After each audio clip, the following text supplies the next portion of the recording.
স্বাগত বিরতিহীন সংবাদ দুপুরে, সাথে আছে মুজাহিদুল ইসলাম এবং আমি তাসনিমে জান্নাত অর্থী। শুরুতেই জানাবো সংবাদ শিরোনাম।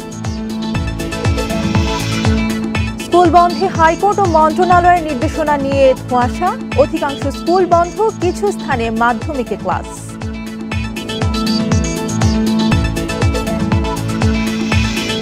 শনিবার রাজধানী সহ সারা দেশে বৃষ্টির পূর্বাভাস, বৃহস্পতিবার থেকে সিলেট ও চট্টগ্রামে কালবৈশাখীর আশঙ্কা।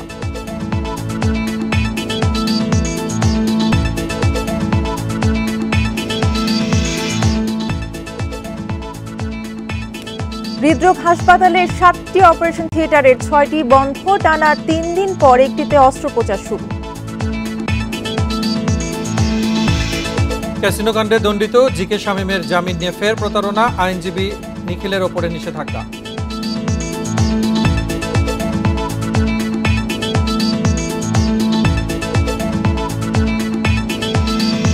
এবং শ্রমিক মুক্তির দাবিতে চট্টগ্রাম থেকে রাঙামাটি খাগড়াছড়ি রুটে হঠাৎ পরিবহন ধর্মঘট, ভোগান্তিতে যাত্রীরা।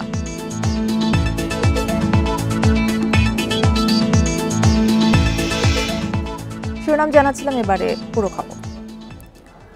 হাইকোর্টের নির্দেশ না মেনেই বরিশাল, জামালপুর সহ কয়েকটি জেলায় মাধ্যমিক বিদ্যালয় খোলা রেখেছে কর্তৃপক্ষ। শিক্ষা মন্ত্রণালয়ের নির্দেশ মেনে স্কুল খোলা রাখার দাবি তাদের। সকালে জামালপুরের বিভিন্ন বিদ্যালয়ে শিক্ষার্থীরা উপস্থিত হয়। তীব্র গরম আর লোডশেডিং এর কারণে দুর্ভোগ পোহাতে হয় তাদের। দুপুরের রোদে বাড়ি ফেরার সময় ভোগান্তি বাড়ে। বরিশালেও মন্ত্রণালয়ের নির্দেশে বিভিন্ন বিদ্যালয় খোলা ছিল, তবে বেশিরভাগ প্রতিষ্ঠানেই বেলা 11টার আগে ছুটি দেওয়া হয়। ব্রাহ্মণবাড়িয়া ও নেত্রকোনায় প্রাথমিক বিদ্যালয় বন্ধ থাকলেও খোলা ছিল মাধ্যমিক বিদ্যালয়। তীব্র গরমে ক্লাস বন্ধ রাখার দাবি জানায় শিক্ষার্থীরা।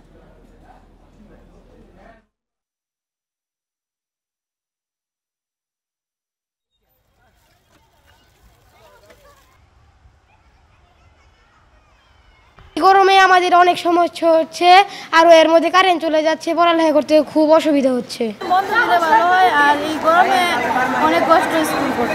শিক্ষার্থীদের কিছু সমস্যা হচ্ছে, আর উপস্থিতি তুলনামূলকভাবে একটু কম, বিশেষ করে লেজারের পর আমাদের ছাত্রছাত্রীগুলো ধরে রাখাটা খুব কষ্ট হচ্ছে। এ নিয়ে আরও জানাতে সচিবালয় ও হাইকোর্ট থেকে যোগ দিচ্ছেন সহকর্মীরা। শুরুতেই সচিবালয় থেকে আমাদের সাথে যোগ দিচ্ছেন সহকর্মী নূরে আলম। নূরে আলম, হাইকোর্টের আদেশের বিরুদ্ধে শিক্ষা মন্ত্রণালয় কি আপিলে যাচ্ছে কিনা, এই বিষয়ে নানা গুঞ্জন চলছে, আপনার কাছে কি তথ্য রয়েছে? আমি কিছুক্ষণ আগে শিক্ষা মন্ত্রণালয়ে কথা বলে এসেছি সেখানকার শীর্ষ কর্মকর্তাদের সাথে। তারা আমাকে যেটি জানিয়েছেন যে হাইকোর্টের যে নির্দেশ, সেই কপি, হাইকোর্টের আদেশের কপি এখনো শিক্ষা মন্ত্রণালয়ে আসেনি। তো শিক্ষা মন্ত্রণালয় হাইকোর্টের আদেশ পেলে পরবর্তীতে তারা আসলে আপিল করবে কি করবে না সেই অনুযায়ী ব্যবস্থা নেবে। তো প্রশ্ন হতে পারে, তাহলে প্রাথমিক ও গণশিক্ষা মন্ত্রণালয় কেন স্কুল বন্ধ করলো? তো আমি প্রাথমিক ও গণশিক্ষা সচিবের সাথে গতকালই কথা বলেছিলাম, যখন তিনি সিদ্ধান্ত দিয়েছেন তিনিও বলেছিলেন যে হাইকোর্টের আদেশ তাদের কাছে আসেনি, কিন্তু নির্বাহী আদেশে প্রাথমিক ও গণশিক্ষা মন্ত্রণালয়ের পক্ষ থেকে বৃহস্পতিবার পর্যন্ত স্কুল বন্ধ রাখা হয়েছে, শুক্র শনিবার সাপ্তাহিক ছুটি।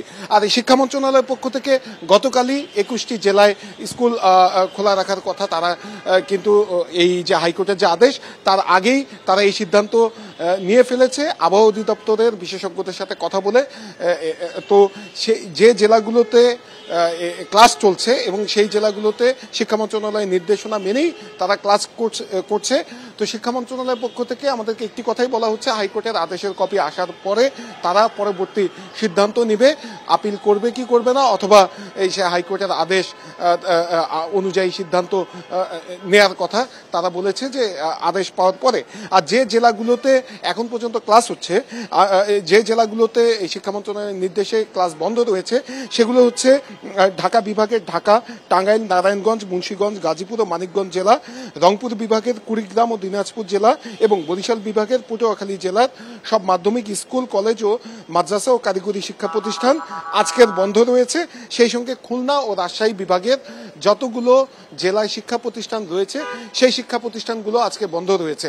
তো শিক্ষা মন্ত্রণালয়ের পক্ষ থেকে এই ধাপে ধাপে অথবা জেলা ভিত্তিক শিক্ষা প্রতিষ্ঠান খোলা রাখার পক্ষে যে যুক্তি, সেটি হচ্ছে যে নতুন শিক্ষাক্রম এই বছর থেকে পুরোদমে চালু হয়েছে এবং এই নতুন শিক্ষাক্রমে সবচেয়ে বেশি জোর দেওয়া হচ্ছে শ্রেণীভিত্তিক মূল্যায়নের উপরে। আর স্কুল যদি বন্ধ থাকে তাহলে এই শ্রেণীভিত্তিক মূল্যায়ন আসলে সম্ভব নয়, কারণ জানুয়ারি মাসে আমাদের নির্দিষ্ট সময়ে বই বিদ্যালয়গুলোতে পৌঁছায়নি, এর ফলে জানুয়ারি মাসে ঠিকমতো ক্লাস নেওয়া সম্ভব হয়নি। সেই সঙ্গে রোজা এবং ঈদের কারণে 1 মাসের বেশি সময় স্কুল বন্ধ ছিল, এরপরে এই তাপদাহের কারণে আরো 1 সপ্তাহ বন্ধ দেওয়া হয়েছিল। এরপর শিক্ষা মন্ত্রণালয় যেটি বলছে যে তারা যেটি চাচ্ছে যে জেলার তাপমাত্রা 40 ডিগ্রির উপরে যাবে অথবা 40 ডিগ্রি হবে সেই জেলাগুলোতে তারা বিদ্যালয় বন্ধ রাখার জন্য। জি নুর আলম, আপনি আমাদের সাথেই থাকুন। আমরা একটু হাইকোর্টের থেকে সেখানে আছেন সহকর্মী জাহিদুল বাশার, তার কাছ থেকে আরো তথ্য জানবো। জাহিদুল বাশার, এই হাইকোর্ট থেকে নতুন কোনো নির্দেশনা আছে কিনা এবং আপিল নিয়ে আসলে অ্যাটর্নি জেনারেল অফিস থেকে কি বলছে বিস্তারিত জানাবেন। দেখুন, আমি ঠিক মাত্র 4-5 মিনিট আগে অ্যাটর্নি জেনারেল অফিস থেকে এসেছি। শুধু অ্যাটর্নি জেনারেল অফিস না, এই গতকালকে যে আদালত থেকে বিচারপতি কামরুল কাদেরের যে বেঞ্চ থেকে এই আদেশটি আসে যে বৃহস্পতিবার পর্যন্ত তীব্র দাবদাহের কারণে স্কুল এবং প্রাইমারি স্কুল এবং হাই স্কুল এবং সমমানের মাদ্রাসা বন্ধ রাখার যে আদেশটা ছিল, সেই কোর্টের যিনি deputy attorney general Sheikh Saifuzzaman, তার সাথেও আমি কথা বলেছি। তিনি কিন্তু আমাদেরকে জানিয়েছেন যে আপিল করবে কিনা শিক্ষা মন্ত্রণালয় সে ধরনের কোনো তথ্য এখনো তাদের কাছে নেই, অর্থাৎ তাদের সাথে এখনো সেরকম কোনো যোগাযোগ হয়নি। আর যেহেতু আপিলটি শিক্ষা মন্ত্রণালয় করবে, তবে সেখান থেকে সহকর্মী নুরে আলম পিন্টু যেমন জানাচ্ছিলেন যে এখনো তারা হাইকোর্টের আদেশ পাননি, সুতরাং তারাও সিদ্ধান্ত নেয়নি। তো যারা আপিল করবে যে পক্ষ থেকে, সেই পক্ষে যেহেতু এখনো সিদ্ধান্ত হয়নি, সুতরাং এখানে রাষ্ট্রপক্ষের কাছে এখনো আপিল করার কোনো ধরনের তথ্য তাদের কাছে নেই। একইভাবে আমি বিষয়টিকে আরো জানার জন্য গিয়েছিলাম, যেহেতু আপিল করা হবে জাজিন চেম্বার আদালতে, সেখানে বেঞ্চ অফিসারের সাথে আমার কথা হয়েছে, এ ধরনের কোনো তথ্য এখনো তাদের কাছে নেই। তো সব মিলিয়ে একটা বিষয় একটু বলা যায় যে এখান থেকে কিন্তু ঠিক এরকম একটি ধোঁয়াশা তৈরি হয়েছিল। স্কুল খোলা রাখার জন্য হাইকোর্ট একটি আদেশ দিয়েছিল স্কুল বন্ধ রাখার জন্য, পরবর্তীতে আবার আপিলে যায়, সেখানে ধোঁয়াশা তৈরি হয়েছিল যে আসলে খোলা থাকছে না বন্ধ হচ্ছে। ঠিক একই রকম পরিস্থিতি কিন্তু আজকেও তৈরি হলো। আজকে আসলে হাইকোর্টের আদেশে অনেকে বন্ধ রেখেছেন, আবার শিক্ষা মন্ত্রণালয়ের আদেশে অনেক জেলায় স্কুল খোলা রয়েছে। দেখুন, এখানে আইনজীবীদের সাথে কথা বলছিলাম, তারা যেমনটা বলছিলেন যে মূলত বৃহস্পতিবার পর্যন্ত তো স্কুল খোলা এবং স্কুল বন্ধ রাখার নির্দেশ দিয়েছে হাইকোর্ট, সুতরাং আজকে বুধবার, আজকে অনেকেই বন্ধ রেখেছে, আবার কেউ খোলা রেখেছে। এই ধোঁয়াশার মধ্যে আছে আগামীকালকে 1 মে, সুতরাং সরকারি বন্ধ রয়েছে, আর তারপরের দিন আদালতের নিজস্ব বন্ধ, সুতরাং সুযোগ নেই। সুতরাং বৃহস্পতিবার পর্যন্ত এমনিতে আপিল করার আর সুযোগ থাকছে না, যেহেতু আমরা এখন পর্যন্ত কোনো ধরনের তথ্য পাইনি। তো সব মিলিয়ে এটা বলা যায় আদালত অঙ্গন থেকে যে শিক্ষা মন্ত্রণালয় আপিলে যাচ্ছে কিনা, এই ধরনের তথ্য এখানে নেই।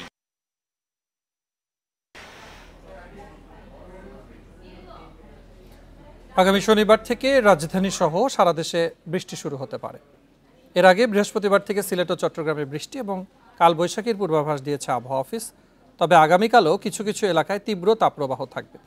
এতে আবারও জারি করা হতে পারে হিট অ্যালার্ট। গ্রীষ্মের শুরু থেকে টানা তাপপ্রবাহের কবলে ঢাকা সহ সারা দেশ। প্রতিদিনই ঊর্ধ্বমুখী তাপমাত্রার পারদ। প্রখর রোদে তীব্রতা বাড়ছে গরমের। ঘরে বাইরে হাঁসফাঁস অবস্থা। তীব্র গরমে সবচেয়ে বেশি বিপাকে খেটে খাওয়া শ্রমজীবী মানুষ। এইবার যে গরম, এরকম গরম আমার জীবনে আর কোনোদিন দেখিনি। পেটের দায় রাস্তায় নামতে হয়, না নামিয়া কোনো উপায় নাই বাবা, ছেলের সন্তান নাই, তখন কি করুন বাবা, কর্ম করিয়া তো খাইতেই যতদিন বাঁচে আছি।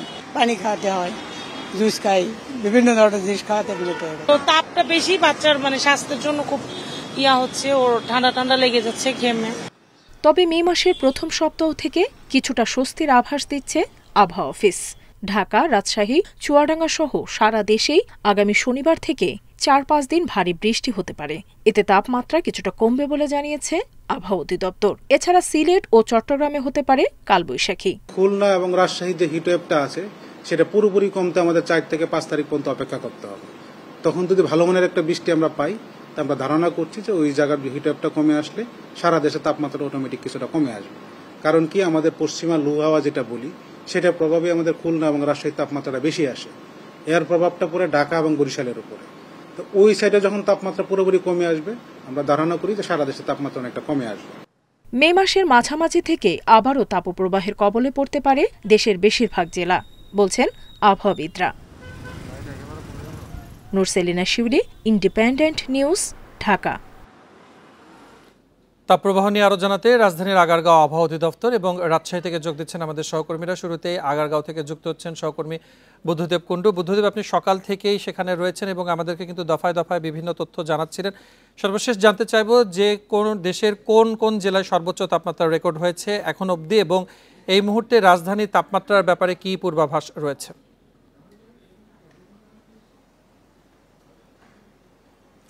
রাজধানীর তাপমাত্রা 40 ডিগ্রির উপরে রয়েছে এই মুহূর্তে। এছাড়া চুয়াডাঙ্গায় 43-এর কাছাকাছি এবং পাবনা, রাজশাহী এবং কুষ্টিয়া অঞ্চলেও 42-এর উপরে রয়েছে বলে আবহাওয়া অফিস থেকে জানানো হয়েছে। একটি বিষয় যে আপনি জানেন যে এপ্রিলের 1 তারিখ থেকেই এই তাপপ্রবাহ শুরু হয় এবং 19 তারিখ থেকে কয়েক দফায় কিন্তু আবহাওয়া অফিস এই হিট অ্যালার্ট যেটা অর্থাৎ তীব্র তাপপ্রবাহ ঘোষণা করে এবং সবশেষ 28 এপ্রিল যে পঞ্চমবারের মতো তীব্র তাপপ্রবাহ ঘোষণা করে সেইটি আগামীকাল সকাল 9টা শেষ হয়ে যাচ্ছে এবং তারপরে 10:30টায় কিন্তু আবহাওয়া অধিদপ্তরের কর্মকর্তারা একটি ব্রিফিং করবেন এবং সেখানে জানানো হবে যে পরবর্তীতে কোন কোন জেলা এই হিসাবে তারা জানিয়েছেন যে কোনো নির্দিষ্ট জেলা বা কোনো নির্দিষ্ট বিভাগ এই হিট অ্যালার্টের আওতায় আসতে পারে।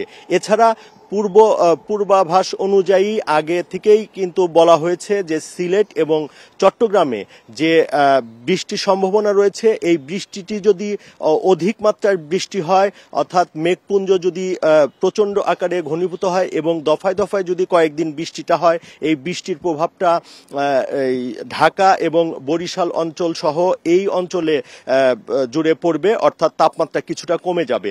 আর রাজশাহী, রংপুর বা দিনাজপুর অঞ্চলের যে তাপপ্রবাহ রয়েছে সেটি কিন্তু 2 তারিখে যেহেতু সেখানে বৃষ্টি হওয়ার সম্ভাবনা খুবই ক্ষীণ বলছেন, অর্থাৎ 4 তারিখের পরে সেই সব অঞ্চলে বৃষ্টি হওয়ার সম্ভাবনা রয়েছে এবং কালবৈশাখীর কথা বলা হয়েছে। কালবৈশাখী যদি রাজশাহী বা খুলনা অঞ্চল দিয়ে কালবৈশাখীর প্রকোপটা দেখা যায় তাহলে কিন্তু ওই অঞ্চলের তাপমাত্রাও কিছুটা কমবে। অর্থাৎ আবহাওয়া অফিস বলছে যে 4 তারিখের পর থেকে 9 বা 10 তারিখে বাংলাদেশে একটি স্থিতিশীল অবস্থা বা স্বস্তি দেখা যেতে পারে, যদিও 10 তারিখের পরে আবার তাপপ্রবাহটা বাড়তে পারে বলে তারা শঙ্কা প্রকাশ করেছে।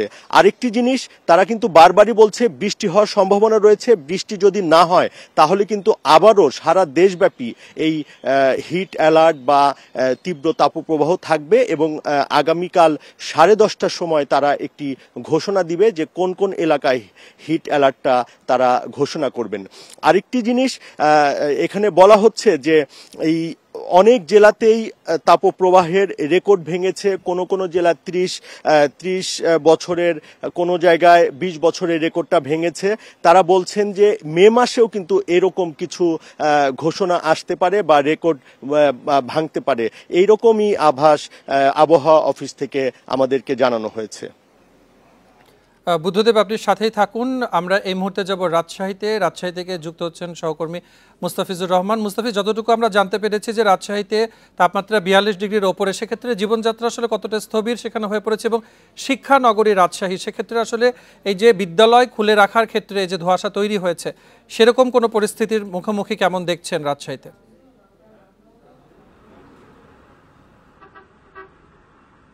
দেখুন, রাজশাহীতে গতকালকে সর্বোচ্চ তাপমাত্রা ছিল 42.6 ডিগ্রি সেলসিয়াস। এটি গতকাল 4টার আপডেট এবং আজকে দুপুর 2টার আবহাওয়া দপ্তর বলছে যে এখনই 42.5 ডিগ্রি সেলসিয়াস এবং এখনও কিন্তু সময় বাকি রয়েছে। অর্থাৎ আবহাওয়া দপ্তরের তথ্য মতে তাপমাত্রা বৃদ্ধির সর্বোচ্চ যায় কিন্তু দুপুর 3টে নাগাদ, অর্থাৎ রাজশাহীর তাপমাত্রা হয়তো আরও বৃদ্ধি পাবে এমনটি বলছিলেন আবহাওয়া দপ্তর।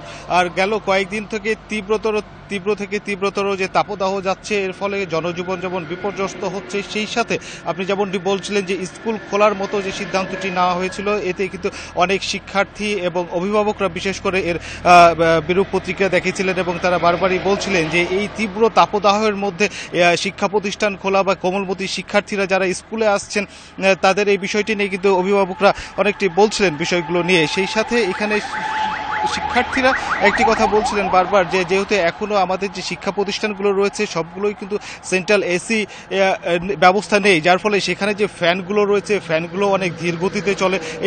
এই তীব্র তাপদাহে সেই ফ্যানগুলো দিয়ে আসলে সেই তাপদাহ থেকে উপশম হওয়ার কোনো উপায় নেই, যার ফলে এখনো আমরা দেখেছি যে এখন পর্যন্ত প্রাথমিক বিদ্যালয়ে যে বিষয়গুলো রয়েছে তারা সকালের শিফটে আসলেও কিন্তু এখন দুপুর অর্থাৎ সকাল 10টার দিকে সূর্যের যে প্রখরতা থাকে এটি কিন্তু অসহনীয় একটি তাপমাত্রা থাকে। এখন এরপরে আমরা দেখেছি যে বেশ কিছু বেসরকারি যে শিক্ষা প্রতিষ্ঠান রয়েছে তারা অনলাইন ভিত্তিক তাদের শিক্ষা কার্যক্রমগুলো অব্যাহত রেখেছে। এছাড়া এখন পর্যন্ত আমরা যদি বলি যে শিক্ষানগরীর ক্ষেত্রে এখানে বিভিন্ন যে বিশ্ববিদ্যালয় রয়েছে এবং সেখানকার শিক্ষার্থীরা এবং শিক্ষকদের সঙ্গে আমরা কথা বলেছি, তারা বিষয়টি বলছিলেন যে শিক্ষা প্রতিষ্ঠান বন্ধ থাকার ফলে শিক্ষার্থীদের ক্ষতি হচ্ছে এটি ঠিক আছে, কিন্তু যেহেতু করোনাকালীন সময়ে আমরা অনলাইন ভিত্তিক একটি শিক্ষা কার্যক্রম অব্যাহত ছিল, ঠিক এই সময় যখন তীব্র তাপদাহ অতিবাহিত হচ্ছে তখন শিক্ষা প্রতিষ্ঠান বন্ধ না রেখে অনলাইন ভিত্তিক তাদের যে শিক্ষা কার্যক্রম সেটি কিন্তু অব্যাহত রাখা যেতেই পারে। অপরদিকে বলা যেতে পারে যে এখন দুপুর 2টা কিছু পার হলেও রাজশাহী শহরে অর্থাৎ প্রধান সড়কগুলোতে জনশূন্য একটি অবস্থা দেখা যেতে পারে। এখন পুরো সড়কগুলোতে মানুষ নেই, শুধু মরীচিকার দখলে বলা যেতে পারে এক কথায় যদি বলে থাকি। তীব্র তাপদাহে অতিষ্ঠ হচ্ছে মানুষ, সেই সাথে কিন্তু রাজশাহী মেডিকেল কলেজ হাসপাতালে রোগীর সংখ্যা বাড়ছে। কিছুক্ষণ আগে আমরা জানতে পেরেছি দুপুর 1টা নাগাদ একজন রিক্সা চালক তিনি হৃদরোগে আক্রান্ত হয়ে কিন্তু মারা গেছেন, এমনটি আমরা রাজশাহী মেডিকেল কলেজ কর্তৃপক্ষের সূত্র থেকে আমরা জানতে পেরেছি। তো এখন তীব্র তাপদাহ অতিবাহিত হচ্ছে মানুষ। মুস্তাফিজ, হিট স্ট্রোকের একটি সম্ভাবনা থাকছে, আপনি এবং বুদ্ধদেব দুজনেই বাইরে থেকে দায়িত্ব পালন করছেন, আপনারা অবশ্যই যথাযথ সতর্কতা মেনে দায়িত্ব পালন করবেন। আপনাদের দুজনকে ধন্যবাদ জানাচ্ছি আমাদের সাথে যোগ দিয়ে বিস্তারিত জানানোর জন্য। 7 দশকের সবচেয়ে উত্তপ্ত মাস পার করল এপ্রিল। এ মাস জুড়ে একটানা দীর্ঘ তাপপ্রবাহ বিস্তার ছিল প্রায় সারা দেশে। এ সময় তাপমাত্রার পারদ উঠেছে 43 ডিগ্রি সেলসিয়াস পর্যন্ত। এপ্রিলে গড়ে 9টি কালবৈশাখী বা বজ্রঝড় হওয়ার কথা থাকলেও হয়েছে মাত্র একটি। এতে তাপমাত্রা হয়ে ওঠে সহনীয়। 1 এপ্রিল থেকেই তাপে পুড়ছে দেশ। পুরো মাসে তাপমাত্রার পারদ উঠেছিল 34 থেকে 43 ডিগ্রি সেলসিয়াস। 22 তারিখের পর খুলনা বিভাগ হয়ে ওঠে সবচেয়ে উত্তপ্ত। চুয়াডাঙ্গা, যশোর, বাগেরহাটে প্রায় প্রতিদিনই তাপমাত্রা 40 থেকে 43 ডিগ্রি সেলসিয়াসে উঠেছে। আবহাওয়া অধিদপ্তরের তথ্য বলছে 1992 এপ্রিলে টানা 30 দিন তাপপ্রবাহ বয়ে যায় রাজশাহী, নওগাঁ, কুষ্টিয়া, যশোর, চুয়াডাঙ্গায়। তবে এবছর এপ্রিলে মৃদু থেকে অতি তীব্র তাপপ্রবাহের বিস্তার ঘটে সারা দেশে। 76 বছরের মধ্যে এবারই প্রথম এপ্রিলে এতটা সময় জুড়ে তাপপ্রবাহ বয়েছে। তাই এবারের এপ্রিল গত 7 দশকের মধ্যে সবচেয়ে উত্তপ্ত মাস। একক মাস এপ্রিল হিসেবে গত 76 বছরের মধ্যে এটি সবচেয়ে দীর্ঘ ব্যক্তিকাল বিশিষ্ট তাপপ্রবাহ বয়ে যাচ্ছে বাংলাদেশে। এই বিদ্যমান তাপপ্রবাহ আমরা আশা করি 1 মে পর্যন্ত থাকবে।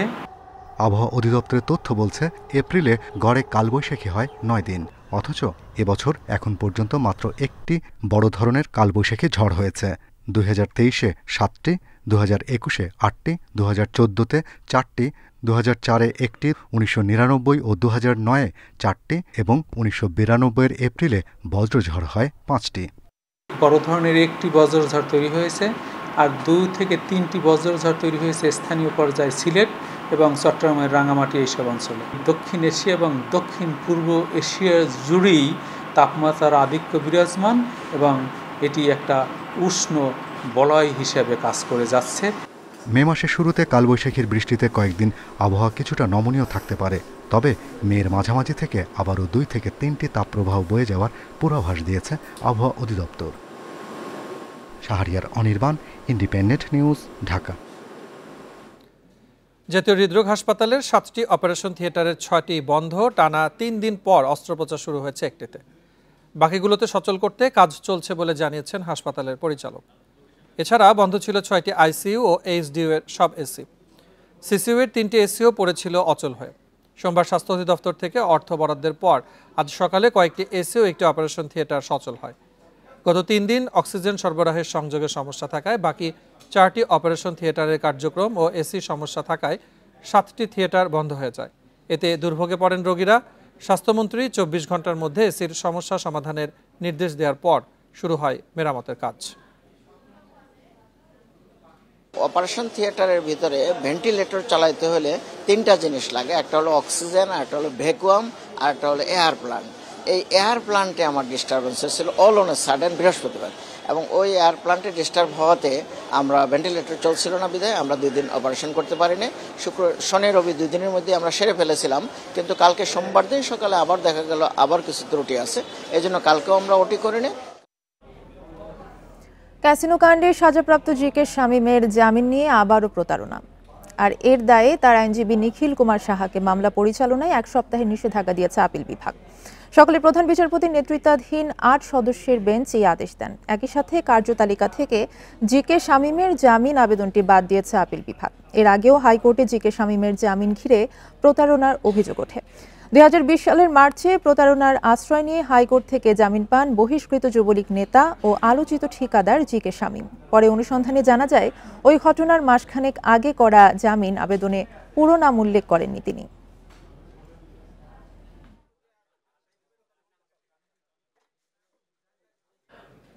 অব্যাহতি দেওয়ার 10 দিনের মধ্যেই জাতীয়তাবাদী আইনজীবী ফোরামে নিজ পদে ফিরলেন ব্যারিস্টার মাহবুবউদ্দিন খোকন।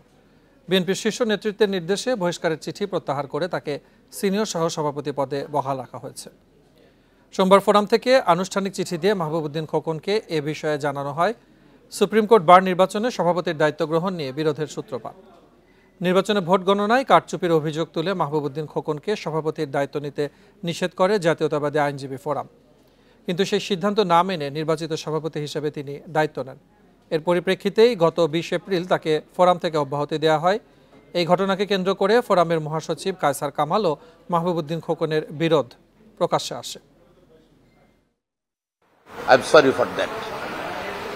আমি সরি বলেছি, তাদেরকে বলছি সরি ফর দ্যাট। আমার পর্যায়ে আসলে এত রিয়েক্ট করা উচিত হয়নি। আবার রিয়েকশন কারণটা তো আপনারা বুঝতেছেন যে আমার বিশ্বাসযোগ্যতা, দলের প্রতি বিশ্বাসযোগ্যতা, ইমানের প্রতি আঘাত করাতে মোটে ওভার রিয়েক্ট করছে। আওয়ামী লীগের কেন্দ্রীয় কার্যনির্বাহী সংসদের সভা আজ সন্ধ্যা 7টায় গণভবনে দলীয় প্রধান শেখ হাসিনার সভাপতিত্বে অনুষ্ঠিত হবে এই সভা। দলের উপদপ্তর সম্পাদক সাইম খান স্বাক্ষরিত সংবাদ বিজ্ঞপ্তিতে এই তথ্য জানানো হয়। সভায় আওয়ামী লীগ প্রতিষ্ঠার 75 বছর পূর্তি উদযাপন সহ দলীয় নানা বিষয়ে আলোচনা হবে। উপজেলা নির্বাচন সামনে রেখে এই সভা বিশেষ গুরুত্বপূর্ণ বলে মনে করা হচ্ছে। এতে দলের কেন্দ্রীয় কার্যনির্বাহী সংসদের সদস্যদের উপস্থিতির জন্য অনুরোধ জানিয়েছেন আওয়ামী লীগ সাধারণ সম্পাদক ওবায়দুল কাদের।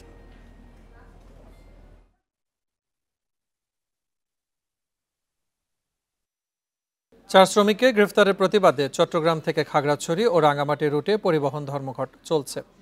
সোমবার রাতে হঠাৎ ধর্মঘট ডাকে পরিবহন শ্রমিক ইউনিয়ন। বাস না পেয়ে সকাল থেকে চরম দুর্ভোগে সাধারণ মানুষ। শ্রমিকদের মুক্তি না দিলে ধর্মঘট অব্যাহত রাখার ঘোষণা নেতাদের। ঈদের পর থেকে প্রায় বেকার রহিমা, কুলসুম ও সুফিয়া কাজের সন্ধানে রাউজানে যেতে অক্সিজেন বাস স্ট্যান্ডে যান মঙ্গলবার ভোরে। দীর্ঘ সময় পর তারা জানতে পারেন পরিবহন ধর্মঘট চলছে।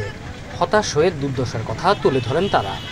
ঈদ গেছে পর্যন্ত কাজও করতে পারতেছি না, যাও আজকে এসি তাও গাড়ির জন্য যাইতে পারতেছি না। গড়িয়ে যাবো কাজে, কাজ করে 300 টাকা আনি ভাত খাই, আঙ্গ বেশি কষ্ট। হঠাৎ ধর্মঘটের কারণে দুর্ভোগে পড়েন চট্টগ্রাম থেকে রাঙ্গামাটি ও খাগড়াছড়ি রুটের হাজারো যাত্রী। বিকল্প পথে যেতে গিয়ে খরচ হয় কয়েক গুণ টাকা। সময় মতো গন্তব্যে পৌঁছানো নিয়ে পড়েন দুশ্চিন্তায়। আগে একটা গাড়িতে চলে যেতে পারতাম, এখান থেকে গড়ে চলে যেতে পারতাম 50 টাকা দিয়ে। এখন আমাদের 3টা গাড়ি 3 গুণ বাড়াবাড়ি গেছে, 150 টাকার উপরে পড়ে। সকাল থেকে ধর্মঘট চলতেছে, আমাদের সাধারণ পাবলিকের কষ্ট হইতেছে, কারণ মানুষ যাইতে পারতেছে না। কেউ জরুরি চাকরি আছে, কেউ ব্যবসা বাণিজ্য আছে, কাজ তো করতেছে না, যাইতে পারতেছে না। রোববার অক্সিজেন মোড়ে বিআরটিসি ও বেসরকারি পরিবহন শ্রমিকদের মধ্যে হাতাহাতি ঘটে। এ সময় পুলিশ 4 শ্রমিককে আটক করে। পরে তাদের অন্য মামলায় গ্রেফতার দেখালে ধর্মঘট ডাকে পরিবহন শ্রমিক ইউনিয়ন। আমাদেরকে একটা মামলা দিয়েছে 151 মামলা, ওই মামলাটা আমরা জামিন করছি। জামিন করার পর আরো 2টা মামলা দিয়ে দিয়েছে বিআরটিসি। যতক্ষণ আমাদের সাধারণ ড্রাইভারদেরকে আমাদেরকে ছাড়া না হবে ততক্ষণ পর্যন্ত আমাদের অনির্দিষ্টকালের জন্য অবরোধ থাকবে। বাস চলাচল না করায় বিকল্প পথে সিএনজি ও মাইক্রোবাসে করে গন্তব্যে যেতে বাধ্য হন যাত্রীরা। Independent news. দেখছেন বিরতিহীন সংবাদ দুপুর। সংবাদে আরো যা থাকছে।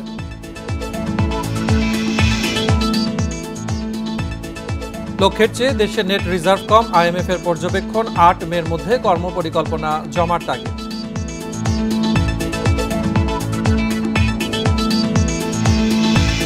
গ্রিসে কর্মী পাঠাতে ভিসা জটিলতা, 2 বছরে 8,000 পাঠানোর কথা থাকলেও গেছেন মাত্র 114 জন।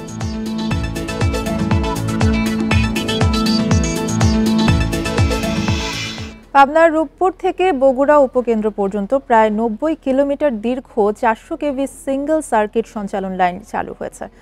পাওয়ার grid company of Bangladesh limited PGCB জানিয়েছে, আজ থেকে নবনির্মিত লাইনটি সার্বক্ষণিকভাবে চালু থাকবে। উচ্চ ভোল্টেজে বিদ্যুতায়িত হওয়া বা যে কোনো দুর্ঘটনা এড়াতে নতুন সঞ্চালন লাইন থেকে দূরে থাকার পরামর্শ দিয়েছে PGCB। সঞ্চালন লাইনের নিচে ও পাশে বাঁশঝাড় ও বড় গাছ না লাগানোর অনুরোধ জানানো হয়েছে। নাটোরের বড়াইগ্রাম, গুরুদাসপুর ও সিংড়া, বগুড়ার নন্দীগ্রাম ও কাহালু এবং পাবনার ঈশ্বরদী উপজেলা এই নির্দেশনার আওতায় থাকবে।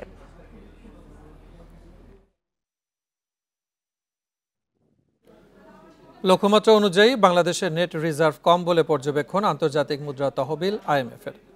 রিজার্ভ বাড়াতে সুনির্দিষ্ট কর্মপরিকল্পনা চেয়েছে সংস্থাটি। আগামী 8 মের মধ্যে তা জমা দিতে হবে। ঋণের তৃতীয় কিস্তি ছাড়ের আগে বিভিন্ন শর্ত পর্যালোচনায় সোমবার কেন্দ্রীয় ব্যাংকের ঊর্ধ্বতন কর্মকর্তাদের সঙ্গে বৈঠক করেন IMF প্রতিনিধিরা। সংস্থার শর্তানুযায়ী আগামী জুন মাস নাগাদ $20.10 বিলিয়ন রিজার্ভের লক্ষ্য।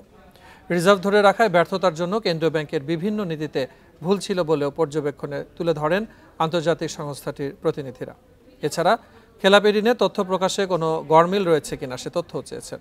একই সঙ্গে মামলায় আটকা পুনর্তফসিল ও অবলোপনকে ব্যাংকের খারাপ সম্পদ হিসেবে গ্রাহকদের কাছে তুলে ধরা হচ্ছে কিনা সে বিষয়েও জানতে চেয়েছে সংস্থাটি।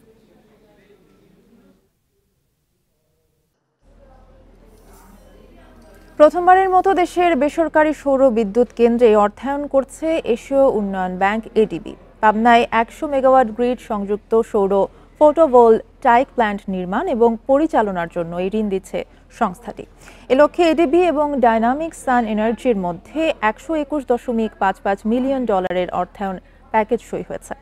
অর্থায়ন প্যাকেজটিতে ADBর $46.75 মিলিয়ন ঋণ, ILX ফান্ড থেকে 28.05 মিলিয়নের সিন্ডিকেটেড বি ঋণ এবং জাপান ইন্টারন্যাশনাল কোঅপারেশন এজেন্সি থেকে $46.75 মিলিয়ন ঋণ রয়েছে। এই সৌরবিদ্যুৎ কেন্দ্রটি বার্ষিক 193.5 গিগাওয়াট ঘন্টা বিদ্যুৎ উৎপাদন করবে এবং বছরে 93,654 টন কার্বন ডাই অক্সাইড দূষণ রোধ করবে। প্রযুক্তির সক্ষমতা উন্নত দেশগুলোতে সীমিত না রেখে গোটা বিশ্বে ছড়িয়ে দেওয়ার আহ্বান জানিয়েছেন বিশ্ব নেতারা। সৌদিতে বিশ্ব অর্থনৈতিক ফোরামের বিশেষ সভায় আলোচকরা এই তাগিদ দেন। এতে প্রধানমন্ত্রীর উপদেষ্টা সালমান এফ রহমান বলেন, অন্যদের কারণে অনেক দেশকে অর্থনৈতিক সংকটে পড়তে হয়েছে। সেই চ্যালেঞ্জ মোকাবেলা করে ঘুরে দাঁড়াচ্ছে বাংলাদেশ। কিন্তু ভবিষ্যতে কৃত্রিম বুদ্ধিমত্তার প্রযুক্তি উন্নয়নের পথে হুমকি হয়ে উঠতে পারে বলে শঙ্কা তার। সৌদি আরবের রিয়াদে বিশেষ সভার আয়োজন করেছে বিশ্ব অর্থনৈতিক ফোরাম, যেখানে 90 দেশের প্রায় 1000 প্রতিনিধি অংশ নিয়েছেন। বৈশ্বিক সহযোগিতা, প্রবৃদ্ধি ও জ্বালানি নিয়ে আলোচনা করেন বিভিন্ন দেশের সরকারের গুরুত্বপূর্ণ ব্যক্তিরা। এতে বাংলাদেশের নেতৃত্ব দেন প্রধানমন্ত্রীর বেসরকারি শিল্প ও বিনিয়োগ উপদেষ্টা সালমান এফ রহমান। বিভিন্ন ক্ষেত্রে নিজ দেশের সাফল্যের খতিয়ান তুলে ধরেন তিনি। বলেন, করোনা মহামারীতেও বাংলাদেশের উন্নয়ন অব্যাহত ছিল। চ্যালেঞ্জ মোকাবেলা করেও প্রবৃদ্ধি অর্জন করেছে 5%। করোনার আগ পর্যন্ত সব ঠিকঠাক ছিল। শিক্ষা, স্বাস্থ্য সব খাতে অগ্রগতি হচ্ছিল। অনুমোদনের পরপরই আমরা করোনার টিকা জোগাড় করতে পেরেছি। করোনার আঘাতও সরকার ভালোভাবে সামলে নিয়েছে। সে সময় প্রবৃদ্ধি বেড়েছে 5%। তিনি আরও বলেন, সেই সংকট কাটিয়ে উঠতেই অর্থনীতিতে প্রভাব ফেলে রাশিয়া ইউক্রেন যুদ্ধ, যে কারণে পড়তে হয় অর্থনৈতিক চ্যালেঞ্জের মুখে। এতে বাংলাদেশের কোনো দায় না থাকলেও ভুগতে হচ্ছে ঠিকই। ইউক্রেন রাশিয়া যুদ্ধ আমাদের ভয়াবহভাবে ক্ষতিগ্রস্ত করেছে। বৈদেশিক মুদ্রার রিজার্ভ কমেছে, টাকার বিপরীতে ডলার শক্তিশালী হয়েছে। 12 বছর অর্থনীতি স্থিতিশীল থাকলেও হঠাৎ অবমূল্যায়নের মুখে পড়তে হয়েছে। যুদ্ধ আমাদের সমস্যায় ফেলেছে, কিন্তু এর দায় আমাদের নয়।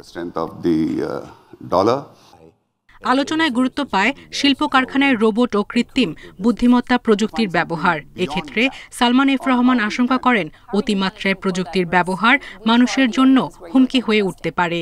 তবে প্রযুক্তির সক্ষমতা ভাগাভাগি করলে সুফল পেতে পারে পুরো বিশ্ব।